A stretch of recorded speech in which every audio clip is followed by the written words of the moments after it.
Hello, Dr. Nauman Naaem here, and welcome to the first module in the course From Fear into Flow. And before I get into this module, I just want to talk a bit about the genesis of this course. You see, I'm no stranger to fear. Uh, I experienced fear at various points in my childhood, and as I'm sure a lot of you have. But I want to talk a bit about my experiences. You see, I remember one time walking home from school when I was 5 years old, and it was about a 10-minute walk. And I was walking home one day, and there's these two, looked like they were teenagers, standing in front of their house, right by a motorcycle. And as I walked by, one of them pulled out this knife and just showed me the knife with this really evil smile on their face. Now, they didn't do anything, but I was only a child. So I ran home and then I cried to my parents and I told them what happened. And I remember the next day, they walked me to school, and then I told my teacher and the principal, and then one of the older students in the school walked home with me that day. And then we encountered those same teenagers, and I felt that fear because of what had happened the other day. And then while I was with her, she asked them what their names were, and I was just frozen when that happened, because she asked me, "Are these the ones who did this?" And I said yes. And then she asked them what their names were, and then walked me rest of the way home. And then that was when I was living in one city, but then we moved when I was very young to another city, and I lived in a predominantly Caucasian neighborhood, a blue collar Caucasian neighborhood. And we were the only South Asian family in that neighborhood. Not only that, I was the only South Asian kid in the elementary school, in the middle school, and even in the high school. Needless to say, I faced a lot of racial discrimination, and I didn't understand it. I didn't know why I was being judged for, the color of my skin, because I didn't see anyone as a color. I just saw them for their character. And the way I dealt with it, because I didn't know how to deal with this, and I didn't have a lot of emotional support, from my parents, because they were immigrants to Canada from Great Britain, and they didn't really understand the culture and the society. So I was left to fend for myself. So the way I dealt with it was to dive into my studies and to excel academically. And I just wanted to excel, and that led to me wanting to learn. And I got really interested in the genre which now is known as personal development. At that time, it was known as self-help, but I got interested in that genre because all this discrimination and bullying and harassment that I faced created a lot of negative thinking. And I was tormented by that negative thinking, and I had to find a way to deal with it. And that's why I dove into these books. And the earliest author I read was Tony Robbins, who now has a billion-dollar business. I mean, he's started the coaching industry, and he's a coach to celebrities. And the first book I read by Tony Robbins, I believe it was Personal Power or Unlimited Power. It basically blew me away, and it introduced me to a new way of thinking. And then I started diving into other authors like Wayne Dyer and Deepak Chopra. And then I started to explore this genre, and I just wanted to understand human behavior and why people did the things they did. I excelled throughout high school, then I got into university, and I was still interested in personal development and spirituality and this whole genre. There was no career that really interested me. There's nothing that really caught my attention. So that's why I went into medicine, because it was something that my parents had introduced to me. And in addition, it was a career which combined service to humanity, relatively financially stable, the ability to work anywhere in the world, and the ability to learn a lot of information in a short amount of time. So I went away to medical school, then I got into my residency training and internal medicine, and then my subspecialty training, pulmonary critical care. And when I got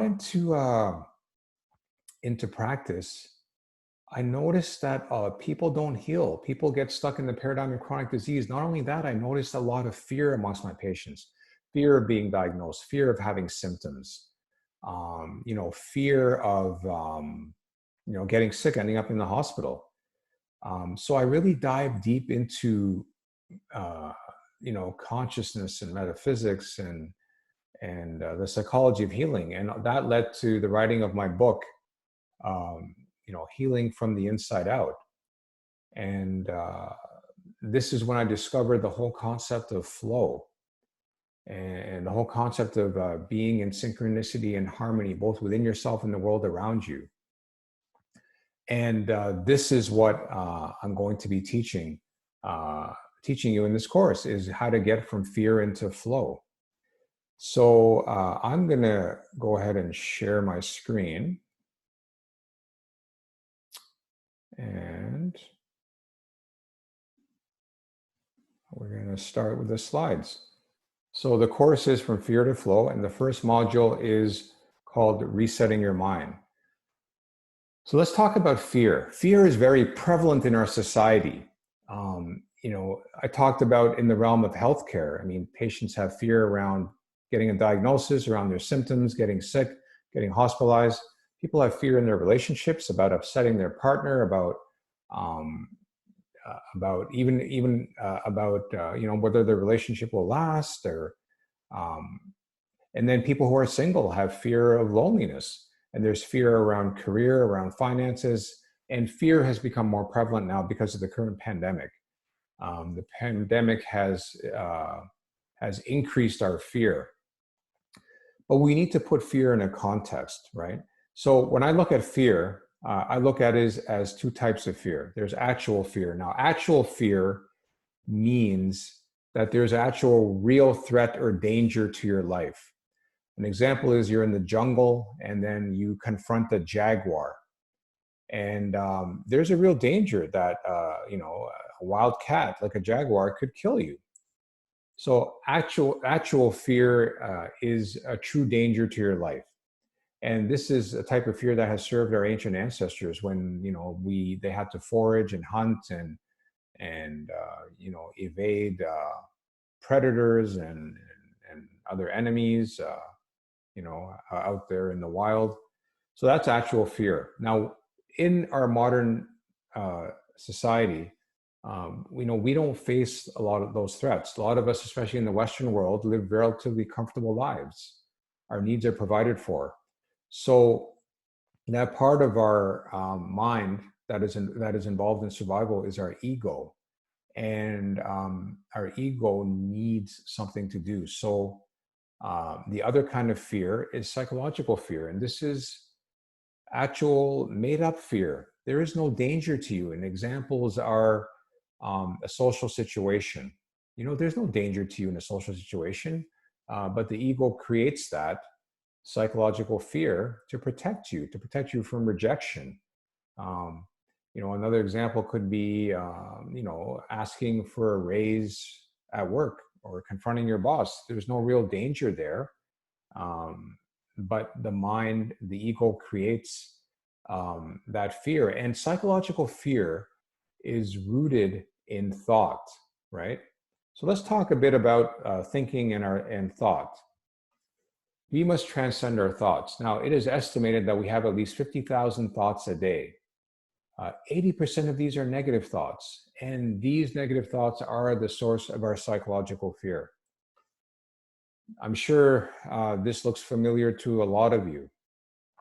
The thoughts that go through our head go along with these adjectives that are on this slide. And we are our own worst enemies, right? We are so that negative self-talk, right? That voice inside our head is always putting us down. And it's because all of the most of that negative thinking is subconscious. So when we look at the mind, there's the conscious mind. which is 10% of our thinking, and subconscious, which is 90%. So conscious is where willpower is involved, analysis and decision making. Subconscious is where our beliefs, values, habits, imagination, and intuition arise. And a lot of that subconscious mind is formed in our early childhood. And science says that it's formed by the age of 7. And, there is a lot of, adverse influences on us in our childhood, right?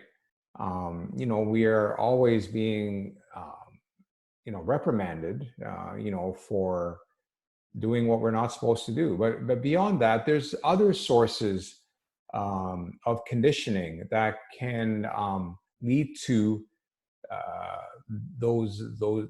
that negative subconscious programming, those subconscious blocks. There's not just our parents or our extended family. There's our teachers. There's the education system. There's religion. And I'm not saying religion is a bad thing, but a lot of religions, traditional religions, teach based on fear, right? There's the media influence, especially with all the negativity in the news, right? A child growing up listening to that, how could they not have negative thinking? There's marketing and advertising, which is meant to try to sell us something by making us believe that we're less than we are. And there's all these other influences, right? I want to talk about ACEs, adverse childhood experiences. Adverse childhood experiences speak for themselves, and they fall into various categories. There's the severe ones like abuse, whether it's physical, emotional, sexual, but it could be neglect, physical or emotional. But most commonly, it's household dysfunction. It could be divorce, mother treated badly, substance abuse, mental illness, incarcerated relative. And these adverse childhood experiences we all go through. I'm not saying we all go through the severe ones, but we all go through some sort of adverse childhood experience. And there was a study done by, I believe, Kaiser Permanente, which is a health insurance company in the United States, looked at thousands and thousands of people. And it found that the more ACEs you have, the more likelihood you have of having chronic disease later in life. So let's look at some of this information. So this is a slide showing the prevalence of adverse childhood experiences in Minnesota in 2011. And it basically shows that a significant percentage of people suffer some sort of adverse childhood event, whether it's an incarcerated household member, physical abuse, mental illness, or verbal abuse, right? How many people suffer verbal abuse? It's unfortunately, it's not uncommon. And then this slide shows the ACE score and how it correlates with antidepressant prescriptions. Basically, the higher the number of ACEs you have, the higher the prescription rate of antidepressants. So a higher number of adverse childhood experiences is correlated with more of these antidepressant medications. The higher the number of adverse childhood experiences, the more likely you are to become alcoholic. And an increasing number of adverse childhood experiences also increases the risk of attempting suicide. So, these ACEs are something that we all experience to some degree.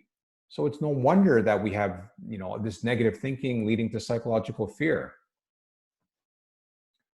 And this is, this slide showing that, the higher the number of ACEs, you have a higher likelihood of smoking, of becoming alcoholic, of using IV drugs, of having heart disease, having suicide attempts. So, these ACEs lead to the negative thinking. And that negative thinking is the source of our psychological fear. And when is a thought pathologic? It's pathologic when it takes you out of the moment and creates a negative emotional state. Psychological fear is a prime example. So I want to start talking about what we can do about this. So the first technique I'm going to talk about is by Byron Katie. And Byron Katie is a spiritual teacher who had an awakening many decades ago. And she came up with this system for questioning our thinking called the work. And basically the work is essentially 4 questions and a turnaround. And it is a way to identify and question the thoughts that cause all the suffering in the world. And it is a simple process. It's for anyone who can answer a question that is willing to. It takes a bit of willingness and open mind. So what are those questions you ask? Whenever you have a negative thought, the questions are, is it true? Do you absolutely know it's true? How do you react when you think that thought? Who would you be without that thought? And then there's the turnaround. So let's demonstrate this with an example. Let's just say that you're at work and then you walk by your boss and you say hello, but the boss completely ignores you, walks right by you, it doesn't even give you a smile and goes off into his office. So when that happens, you may start thinking, is he or she upset with me? Did I do something wrong? Is my work performance not up to par? Is he considering firing me? Is my job at risk? What's going on? So let's examine those thoughts with these questions. So let's just ask the first question. Is it true?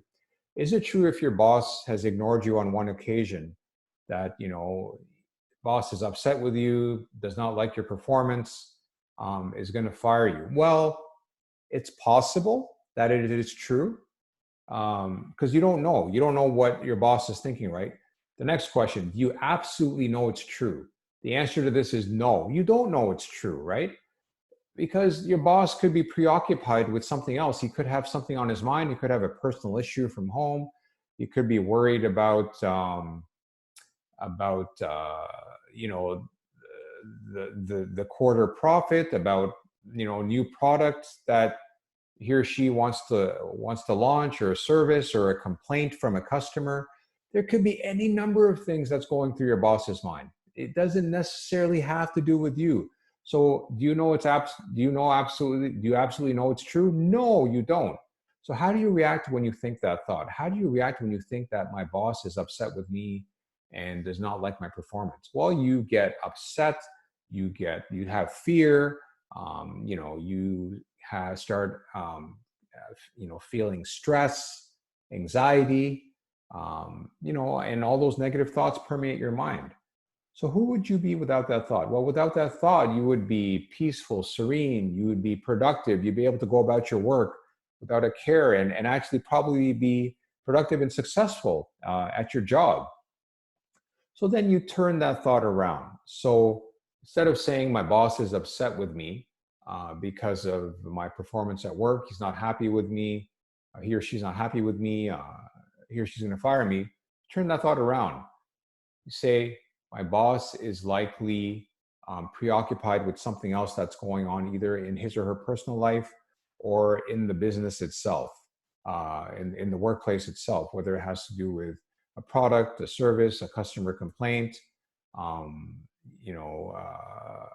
the third quarter profit, has to do with unions, whatever. So you turn that thought around, and you can apply this process to any negative thought you have. And what you'll find is when you apply this process, you'll realize that those thoughts are usually false, right? I mean, our thoughts are just our perception of the world. They're not reality itself. It's our perception of what's going on around us.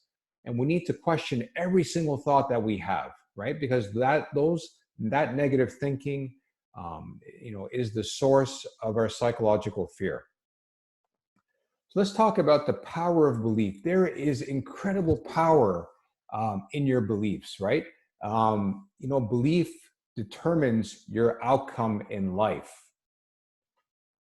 Here's a quote: your beliefs affect your choices shape your actions determine your results. The future you create depends upon the choices you make and the actions you take today. absolutely true, right? What you believe determines your destiny in life. When you believe, the impossible becomes possible. What you believe will become what is true. Your optimism today will determine your level of success tomorrow. Don't look at your challenges, look up and look out into the future. Don't focus on your circumstances. Focus on the right beliefs that will help you build your success. So let's talk about limiting beliefs, right?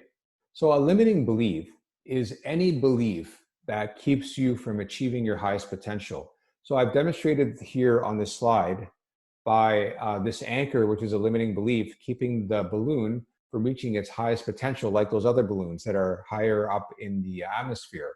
So this is what a limiting belief is. And there's all sorts of limiting beliefs that we have. I have to be perfect. There's no point in trying. I don't deserve to be loved. I don't like myself. I'm not safe in the world. A lot of people right now, they think they're not safe in the world because of the pandemic, right? And that's a limiting belief. The most common is, I am not good enough, right? And this comes from those adverse childhood experiences and their early childhood programming. So let's talk about how to overcome limiting beliefs. So you identify your limiting belief through patterns of personal challenges and negative thought patterns. You ask yourself if it holds any validity. Then you find evidence to prove that your limiting belief is not true. Then you find an alternate meaning to your limiting belief, reframe your limiting belief into an empowering belief. Then you take action on that belief. So let's describe this with an example. Let's just say that you're always in debt and you can't make ends meet, and you're not able to pay your bills, and you can't save money and whatnot. So you have a problem with debt. So this may be a pattern in your life. So if you're always in debt, you may have a limiting belief around money. And often this limiting belief arises because your parents struggled, and they told you that you can't always have what you want, and that they're working hard, and you saw that feeling of lack, right, growing up. And that's why people have a lot of issues around money and finances. So now you ask, so your limiting belief may be, I'm always in debt and I cannot get ahead, right? You ask yourself if it holds any validity. Well, it holds no validity, because there are people who have been in debt, even who have gotten out of debt and gotten ahead. Even though it's not part of your experience, there are other people who have gotten out of debt and gotten financially ahead. So this limiting belief that I'm always in debt, I will never get ahead financially, holds no validity. Find evidence to prove that your limiting belief is not true. There may be a time in your life where you were not in debt, right?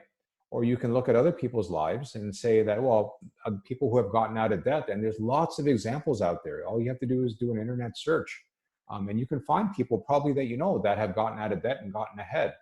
So there are examples of people that have gotten out of debt. So you find evidence to prove that your limiting belief is not true. Then you find an alternate meaning to your limiting belief. So an alternate meaning to the limiting belief of, I will always be in debt, I'll never get financially ahead, could be, I have not done, I'm spending frivolously, or I'm not using my money wisely, or I have not researched what to do with my money once I earn it, where to invest it, how to use the power of compound interest to grow my money, right? So you find an alternate meaning to your limiting belief, and then you reframe your limiting belief into an empowering belief, which would be, I can get out of debt, and I can get ahead, and I can become financially secure. Then you take action. So an action could be cutting back on expenses that are frivolous, that you don't need, and starting to pay down your debts, right?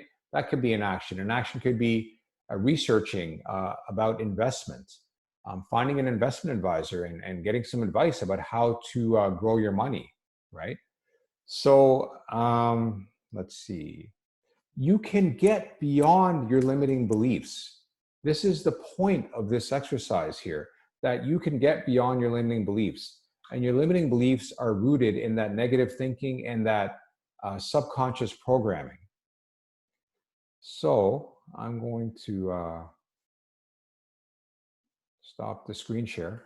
So that's the end of the first lesson. Now, what I encourage you to do in the members area, um, you're going to find a bunch of worksheets. You're going to find a worksheet, right? And I want you to do the exercises in the worksheet for this first module, because it's great to listen to a lesson like this, but the most benefit you're going to get is if you actually do the work. You apply that process by Byron Katie on, some of your negative thoughts, or you identify limiting beliefs. What you need to do is find an area in your life where you're most challenged right now. Could be your health, could be your relationships, could be your career, your finances. And wherever you're challenged, it's likely that you have a limiting belief in that area of your life.